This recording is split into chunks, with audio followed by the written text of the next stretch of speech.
estudiante disertante es el magíster Pablo Agustín Mercadal, perdón.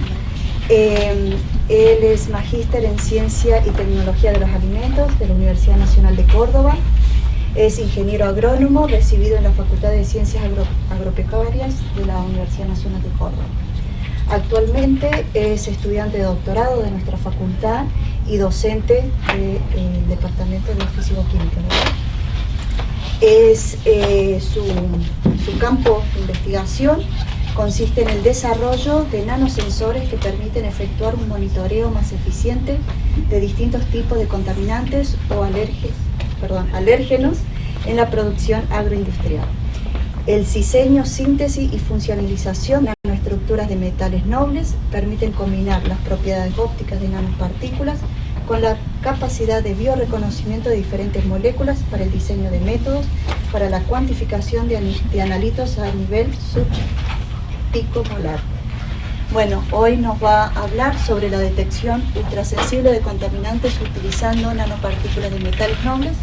Bueno, muchas gracias, Pablo, por aceptar. Gracias por la invitación y feliz día. Yo soy químico de corazoncito, la verdad, soy ingeniero agrónomo, pero la química está en mi corazón. Hoy voy a hablar un poco de cómo podemos emplear la nanotecnología para detectar distintos tipos de contaminantes y cómo podemos facilitar el monitoreo de los mismos. Entonces, hoy en día actualmente, como vieron en la charla anterior, las principales técnicas que se utilizan para detectar contaminantes son la espectrometría de masa y la espectrometría de masa acoplada a cromatografía, que tienen como ventaja límites de detección y sensibilidad aceptables, pero también las chicas mencionaron que son técnicas muy laboriosas, que son equipamientos costosos y tienen una dificultad de que no se pueden hacer ensayos in situ, es decir, la muestra tiene que venir al laboratorio para hacer los ensayos. Entonces, ¿cuál va a ser el rol de la nanotecnología para detectar contaminantes? Bueno, desarrollar nuevas técnicas que permitan o que faciliten, agilicen y economicen la detección de contaminantes para facilitar su monitoreo. Pero primero, como para entrar un poco en qué es la nanotecnología, vamos a hablar de un poco de qué es la nanoescala. Para darse una idea, en un metro entran 1000 millones de nanómetros.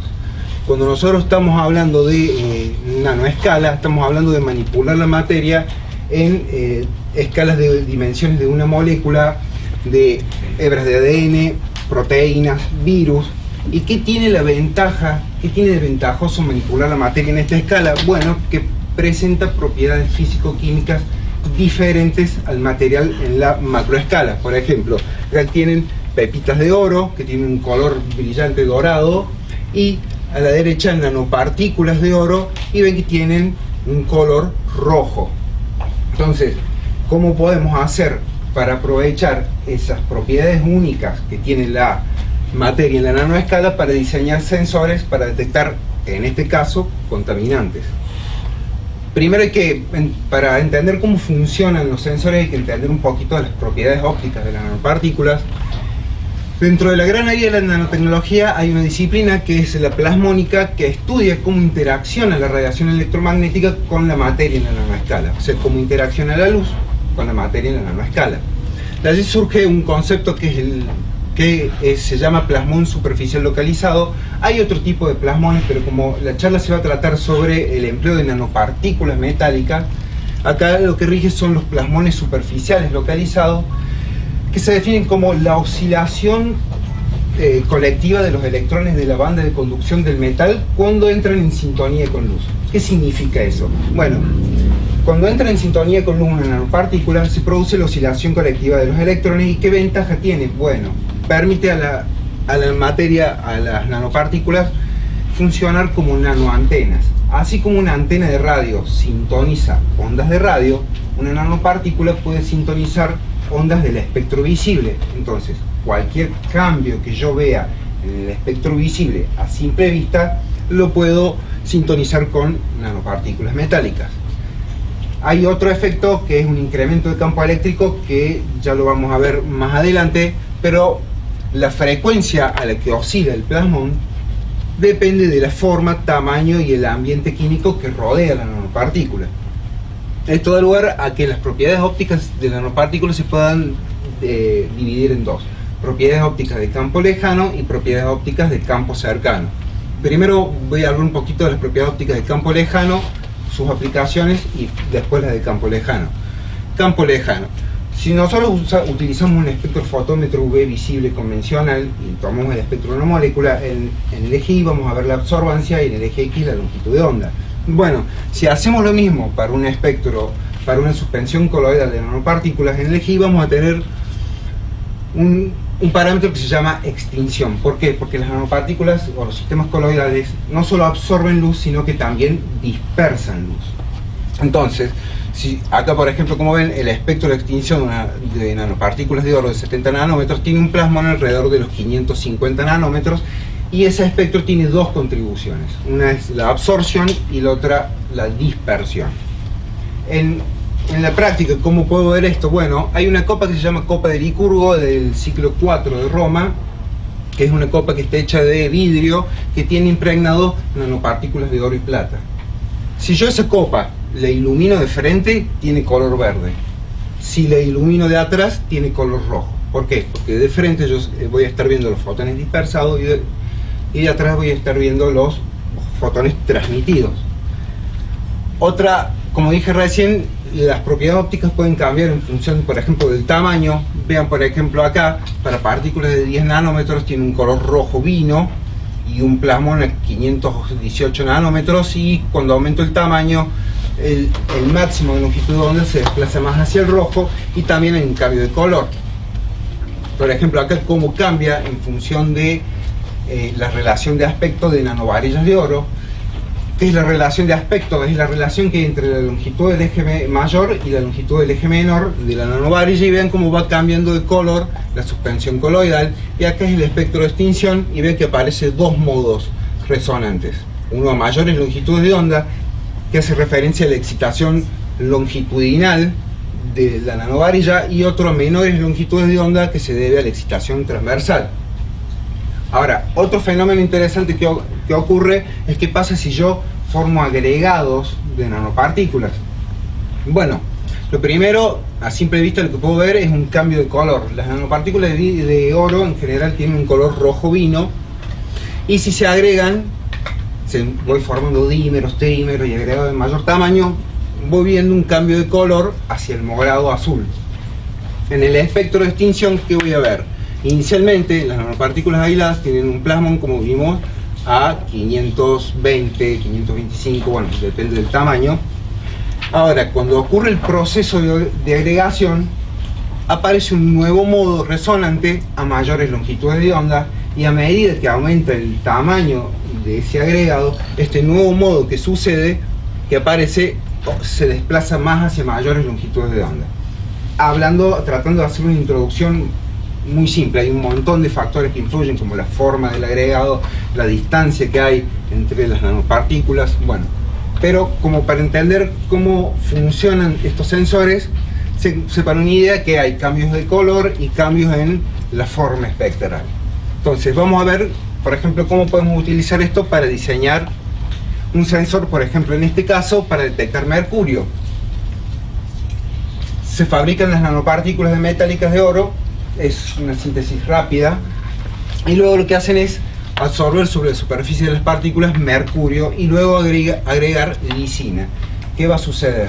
En presencia de lisina, esas nanopartículas que tienen absorbida mercurio se van a agregar porque el mercurio se une con los grupos aminos que tiene el aminoácido este. Entonces, en ausencia de lisina voy a tener una suspensión coloidal de color rojo, y en presencia de mercurio, perdón, va a ocurrir la agregación de las nanopartículas. Si se ven acá, entonces en este trabajo lo que hacen es van agregando distintas concentraciones de mercurio y ven cómo va cambiando el color de la suspensión coloidal. Entonces yo a simple vista puedo ver la presencia de mercurio. Acá si ven el espectro de extinción, ven que inicialmente tienen nanopartículas aisladas y luego para distintas concentraciones de mercurio ven cómo se van formando distintos tipos de agregados, y con eso pueden realizar una curva de calibración En este caso lo que hacen es dividir la intensidad de extinción a 725 nanómetros, que indica la formación de agregado, versus la extinción a 520, que hace referencia a la de los monómeros, y así construir una curva de calibración que tiene límite de detección para este caso, para este ensayo, para el sensor de 2,9 nanomolar. Estamos hablando de concentraciones ultra bajas, donde la EPA, para este caso, para mercurio, en agua potable tiene un límite de 10 nanomolar. Estos ensayos se hicieron también en agua de grifo. Y por otro lado, se puede probar la selectividad del sensor, y viendo que solo hay cambios en estas relaciones de intensidad de extinción cuando hay mercurio presente y no otros elementos como aluminio, potasio, sodio, etc. Otra estrategia que podemos utilizar, en este caso para determinar arsénico, es funcionalizar nanopartículas. En este caso lo que hacen es funcionalizar nanopartículas con 3 estrategias distintas, todas con el mismo objetivo: detectar arsénico. En un caso con DTT, en otro caso con cisteína y en otro caso con glutatión. ¿Qué va a suceder? Estas moléculas tienen enlaces, tienen azufre. El azufre tiene mucha afinidad por el oro, entonces las partículas se van a pegar al oro, y luego, en presencia de arsénico, estas nanopartículas funcionalizadas con las distintas moléculas van a formar complejos. Y acá, en este caso, van a formar, como ven, trímeros. Entonces, en ausencia de arsénico, por ejemplo, acá se ve en la cubeta de la izquierda, la suspensión colloidal tiene un color rojo, y en presencia de arsénico cambia a color morado porque se está produciendo la agregación de las nanopartículas debido a que se están formando estos complejos. Si ven, por ejemplo, el espectro de extinción, en líneas negras tienen el espectro de las nanopartículas aisladas, y luego en los otros distintos colores para las distintas estrategias ven que hay un cambio espectral, aparece este nuevo modo de resonancia que indica la formación de agregados, y acá lo que están haciendo, están agregando partes por trillón y por billón de arsénico. Estos espectros son distintos, estos modos resonantes, si ven acá el azul, el verde, el rojo, son distintos porque la distancia que hay entre las partículas es distinta, ¿sí? Otra cosa que se puede hacer es probar la selectividad del ensayo, y vean que este es específico para arsénico en los dos estados de oxidación, y ven como para mercurio, plomo, cobre, zinc y hierro no hay cambio de color. Entonces uno simplemente, a simple vista, puede decir, si uno quisiera hacer una prueba de positivo o negativo, hay o no hay arsénico. A simple vista uno puede ver y decir, bueno, cambio de color, hay arsénico. Si uno quisiera hacer la cuantificación, también se puede hacer. En este caso lo que utilizan es un equipo que se llama DLS, Dynamic Light Scattering, que lo que hace es mide el radio hidrodinámico, en este caso de las nanoestructuras que están presentes, en función de la cantidad de luz que dispersan. Habíamos hablado que el espectro de extinción tenía un componente que era la dispersión. Esa dispersión aumenta con el tamaño de la nanopartícula, o también aumenta con el tamaño del agregado.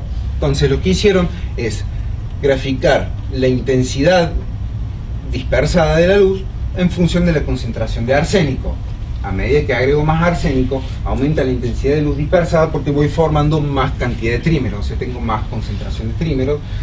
Entonces de esa forma se ha podido hacer una curva de calibración. Vean las concentraciones, partes por trillón, y además se puede estudiar el límite de detección, en este caso también todo en partes por trillón, en función del tamaño de la nanopartícula, y vean que cómo mejoran los límites de detección cuando utilizan en este ensayo nanopartículas más grandes. ¿Por qué mejora? Porque dispersan más luz, aumenta la sensibilidad del sensor. Otro caso, por ejemplo, es usar papeles de filtro. En este caso lo que hacen es fabricar de vuelta nanopartículas de oro, y en este caso las estabilizan con albúmina de suero bovino. Eso es para darle más estabilidad y favorecer la absorción a un papel de filtro común y convencional. En este caso el papel está modificado con dióxido de titanio. Vean acá, por ejemplo, a la izquierda una foto SEM del papel antes, en el panel A, y en el panel C, después de agregar las nanopartículas de oro. Simplemente agregan las nanopartículas a un papel de filtro y uno va a ver una gota de color rojo. ¿Qué sucede después? Acá tienen el sensor inicial. Este sensor lo utilizaron para detectar cromo en estado de oxidación 6, que es el estado de oxidación más cancerígeno que tiene el cromo. Entonces lo que agregan es distintas concentraciones de cromo y ácido bromídrico, y lo que ocurre es una redox. En el inicio hay una reducción del cromo 6 a cromo 3, y en presencia de bromo hay una oxidación del oro formándose un complejo bromuro áurico. ¿En qué se traduce eso? A medida que aumenta la concentración de cromo 6, va ocurriendo la oxidación de nanopartículas, y eso se traduce en que va desapareciendo el color del oro, porque va pasando de oro 0 a oro 3, formando el complejo bromuro áurico.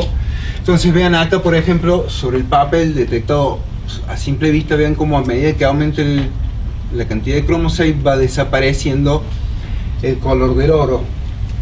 También se puede estudiar la selectividad del ensayo y ven que solo hay esto es cambio de color para cromo 6, ¿sí? Y no para otros iones. Habíamos hablado primero, eso fueron las propiedades de campo lejano. Son ensayos que uno puede hacer, son fáciles, rápidos. Y ahora vamos a ver cómo utilizar otro tipo de propiedades, que son las de campo cercano. Cuando ocurre esta oscilación colectiva de los electrones de la banda de conducción, alrededor de la nanopartícula hay un incremento del campo eléctrico. Si una molécula, un analito de interés, se localiza en las cercanías donde ocurre ese incremento del campo eléctrico, su señal óptica se va a amplificar. Y eso yo puedo utilizarlo para emplearlo en espectroscopías incrementadas por superficie para obtener mejores límites de detección. Ya vamos a ver adelante qué tipo de espectroscopía. Acá hay unas imágenes de cómo cambia o cómo se distribuye el campo eléctrico en función de la morfología de la nanopartícula. Vean, para esferas, para cubos y para triángulos, vean que para estructuras más angulares los máximos incrementos de campo se ubican más sobre las aristas. Y en particular, ¿qué pasa si tengo agregados de nanopartículas? Esto es interesante y se busca mucho a la hora de desarrollar un sensor, fabricar agregados de nanopartículas, porque el campo eléctrico se localiza y se intensifica en la región interpartícula. La espectroscopía Raman es una técnica que mide los fotones dispersados inelásticamente cuando se irradia una molécula con un láser. ¿Qué ventajas tiene esta técnica? Bueno, que es una técnica que no es destructiva, sirve para medir sólidos, líquidos y gases, y que es una espectroscopía tipo huella dactilar. Yo puedo identificar moléculas ya que en el espectro estoy viendo los modos vibracionales. ¿Qué desventaja tiene o qué dificultades? Bueno, como mide los fotones dispersados inelásticamente, la cantidad de fotones que se dispersan de manera inelástica, es decir, a distinta longitud de onda a la que el láser excita a distinta longitud de onda con el láser que se irradia, esa cantidad de fotones es muy baja. Por lo tanto, para hacer detecciones ultrasensibles no es una técnica muy utilizada, y además hay interferencia de fluorescencia de algunas moléculas. Pero como dijimos recién, en presencia de una nanopartícula yo puedo amplificar la señal de una molécula y mejorar y poder lograr límites de detección más bajos, y eso ha dado lugar a la espectroscopía Raman incrementada por superficie, o SERS en inglés, donde se pueden obtener incrementos de 1 por 10 a la 8 y 1 por 10 a la 14, es decir, incrementar las señales de una molécula 1000 millones de veces, por ejemplo. Vamos a ver cómo se puede aplicar esto. Por ejemplo, este es un trabajo del grupo para detectar metilbiológeno, que también es conocido como paraquat, que es un herbicida desecante, es decir, quema las plantas. Y lo que se hizo acá es fabricar dímeros de nanopartículas de oro que tienen adentro un curcubiturilo, que es una molécula balde que puede alojar moléculas de interés, y localizar ese curcubiturilo en la región interpartícula, donde está ampliamente intensificado el campo eléctrico, y obtener grandes incrementos y poder detectar concentraciones bajitas de metilbiológeno. Entonces, primero se fabricaron las nanopartículas, luego se funcionalizaron con cisteamina para cambiar la carga, para pasarlas a positivo, y luego se puso a incubar esta molécula balde con el metilbiológeno, y luego se agregó, luego de incubar el balde, esta molécula balde, se agrega una relación molar 2-1, o sea, 2 nanopartículas, un curcubiturilo a la suspensión coloidal para tratar de formar la mayor cantidad de dímeros posible. Acá está el espectro de los dímeros, ven, tiene dos modos, uno que hace referencia a la excitación longitudinal y otro a menores longitudes de onda a la excitación transversal, y el espectro CERS y Raman del metilbiológeno. En líneas negras, aquí este es el espectro Raman del metilbiológeno a una concentración 1 milimolar, y el espectro CERS a una concentración 10 picomolar. Y se fijan, hay órdenes de magnitud de diferencia en las concentraciones y las intensidades son comparables. Luego lo que se hizo es se sacó un factor que se conoce como AF, o en español factor de incremento CERS analítico, que es un parámetro que sirve para medir la calidad del sensor fabricado, es decir, cuánto incrementa la señal para un dado analito el sensor, y se calcula, bueno, dividiendo la intensidad CERS para un modo vibracional por la concentración del experimento y normalizando eso por la intensidad Raman y su concentración Raman. Acuérdense, Raman es del espectro de la molécula sin nanopartículas, CERS del espectro de la molécula en presencia de las nanopartículas, y obtienen factores de incremento de 1 por 10 a la 8, es decir, se incrementó la señal del metilbiológeno 1 por 10 a la 8 veces. Otro caso, por ejemplo, puede ser para la detección de ditiocarbamatos, es decir, son fungicidas que tienen en particular enlaces disulfuro que en presencia del oro se rompe, y como dije anteriormente, el azufre tiene mucha afinidad por el oro. Entonces lo que se hizo acá es fabricar nanovarillas de oro. Las nanovarillas tienen de vuelta un modo longitudinal que ocurre a mayores longitudes de onda y otro transversal a menores longitudes de onda, y como estos tienen enlaces disulfuro, en presencia de estas nanovarillas se rompe y se pegan los, en este caso los fungicidas. Y ven, por ejemplo, para los tres casos, son el Ferbanti, Ciram y Tiram, como hay pueden construir una curva, se puede construir una curva de calibración en función de la intensidad CERS. En este caso lo que hacen es toman este modo, no sé si se ve acá en este caso, que es el modo 1370, que corresponde al estiramiento del enlace carbono-nitrógeno, y fabrican una curva de calibración y obtienen para los sensores, para los distintos tipos de agroquímicos, concentraciones de 10 nanomolar, siendo que la EPA tiene tolerancias de alrededor de órdenes de micromolar, o sea, 1000 veces más. Otra estrategia: fabricar sobre papel de filtro nanopartículas de plata. Como lo hacen en este caso, agregan un complejo de diamina-plata y luego al papel de filtro, y luego reducen la plata sobre el papel fabricando nanopartículas. Vean acá la imagen SEM del papel de filtro con las nanopartículas, y luego lo que hacen es cortar en tiritas el papel, y sobre la cáscara de frutas y verduras lo que hacen, raspan la cáscara de la fruta y las verduras donde hay Tiram, uno de los fungicidas que vimos antes, raspan sobre la cáscara de la fruta el pesticida y luego toman el espectro CERS. Y ven directamente entonces cómo directamente haciendo el ensayo sobre la cáscara de la fruta pueden detectar para los tres, en este caso para manzana, banana y tomate. Acá está el espectro del fungicida, este es el mismo modo que habíamos visto recién, el más intenso, 1377, y fabrican curvas de calibración, todo esto recolectado sobre la superficie, raspando el papel de filtro que tiene nanopartículas sobre la superficie de la fruta, y elaborar curvas de calibración y detectar de vuelta, en este caso son nanogramos por centímetro cuadrado. Entonces, son todas... Entonces, sí. Entonces son todas estrategias muy simples, algunas que se pueden ver a simple vista, como los cambios colorimétricos que vimos al principio, y estas que utilizan espectroscopía de Raman incrementada por superficie, que es una técnica rápida. Un espectro tarda alrededor de 5 minutos. Y no hemos visto no hemos visto grandes preparaciones de sustrato ni de muestra. Entonces, como conclusiones, la nanotecnología puede aportar a desarrollar nuevos sensores para detectar de forma más rápida y fácil y económica contaminantes. Tiene la capacidad de funcionalizarse a un montón de moléculas, y en particular hoy en día se está tratando de evitar el uso de enzimas y anticuerpos a la hora de desarrollar sensores. Por un lado, porque los anticuerpos son carísimos, Y por el otro lado, las enzimas tienen poca estabilidad físico-química, entonces da lugar por ahí a falsos positivos. Entonces hoy hay toda una tendencia que trata de evitar el uso de esos reactivos para fabricar sensores. Y por otro lado, hay hoy en día en el mercado Ramanes portátiles que dan la posibilidad de hacer estos ensayos a campo.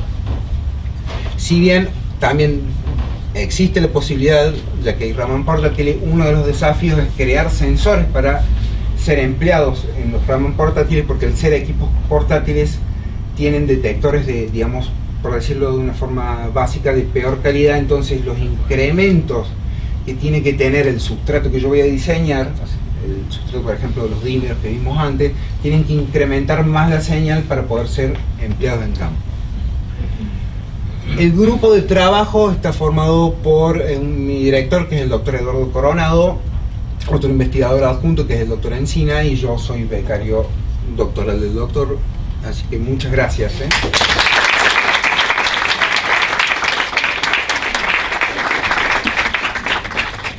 Bueno, ¿alguna pregunta? Sí. Digamos, muestras biológicas, Sí. por ejemplo sangre, plasma, se puede detectar, no sé, mercurio, plomo. En el caso de, por ejemplo, que vimos recién la espectroscopía Raman, en los últimos 30 años ha habido un boom enorme porque puedes detectar antígenos, lo que vos, de todo tipo de moléculas. Sí, ningún problema. Sí.